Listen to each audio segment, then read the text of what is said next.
you may have thought the issue of rear rings and flexibility was a thing of the past. After last year, McLaren were told to modify their illegal rear ring after it came to light in Baku. But that doesn't seem to be the case, because today, on the second day of testing, Mercedes have been caught with a rear ring which is doing far more movement than that of the McLarens did in Baku at any point last season. So take a look at this. I was a bit too dismissive of Aston Martin, saying they're going to be fully focused on their Honda-powered design for next season. Actually, having looked more closely at this year's car, I think they're going to be trying some really clever stuff on the car this year. I think they might be pushing, at least at the beginning part of this season, quite hard. It's going to be for them. So as you can see, that is a considerable amount of movement for a rear ring. And to make my point even more, here is a comparison of Yuki Tsunoda in the Racing Bull of this season in the exact same session. Buoyed by that success and performance of last year, but is there a risk in trying something a bit different? Yeah, it's massively high. So again, you can see there is a slight movement, but nowhere near the extravagant amount that we saw on the Mercedes one.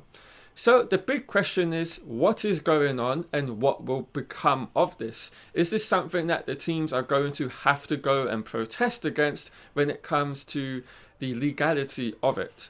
But yeah, I want to know your thoughts. What do you make of this? Do you think this is within the levels of acceptability in terms of the rear ring movement that we've just uncovered with the Mercedes W16?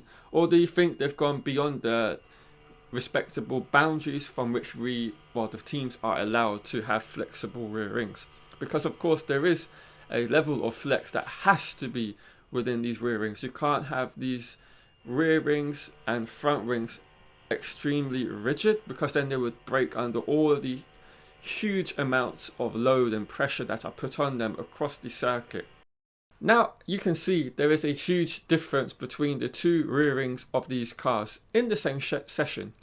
You can quite clearly see one has far more movement than the other.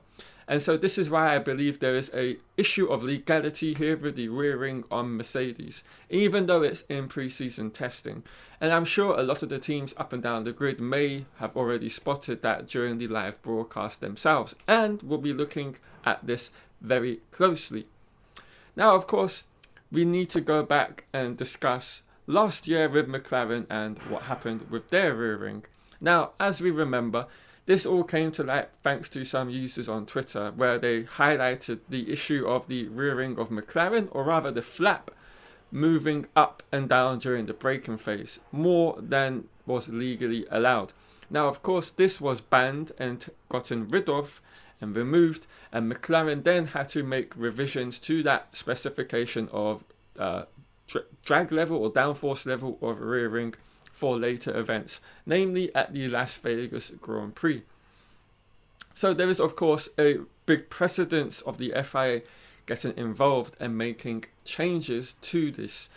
And so I believe we're going to get a situation very similar to that of last season, when a team is either going to protest this, or the FIA are going to do something preemptively and make sure that this doesn't happen in the first part of the season. Now, as I mentioned earlier in the video, there is a set level of flexibility that the rear ring, the front wing, the floor and other areas of the bodywork are allowed within a Formula 1 car. And as you can see on the screen now, this is the 2025 FIA technical regs, and they are stating what the levels of deflection or flexibility are for this season. Now, I believe what we saw with the Mercedes goes above and beyond the regulated level from which it's allowed. As you can see in Article 3.15.9, the rear ring mainplane flexibility, it may not deflect more than 6 millimeters along the loading axis. And I believe what we saw goes far beyond and above that. And so I think this is something that may be looked at by the FIA, and definitely, if not by them initially, the teams will be onto this without a doubt. And as we all know, there is the technical directive on the front wing that will come into force in round 9 at the Spanish Grand Prix in Barcelona. So there is a lot of issues to have to be ironed out in terms of flexibility of both the front and rear rings of these 2025 F1 cars. And we can also even look at the flexing on the front wings, for example. They're even more extravagant than I've ever seen at any point last season. Now take a look at this. This is a side-by-side comparison of both Aston Martin and Red Bull from yesterday with their front wings.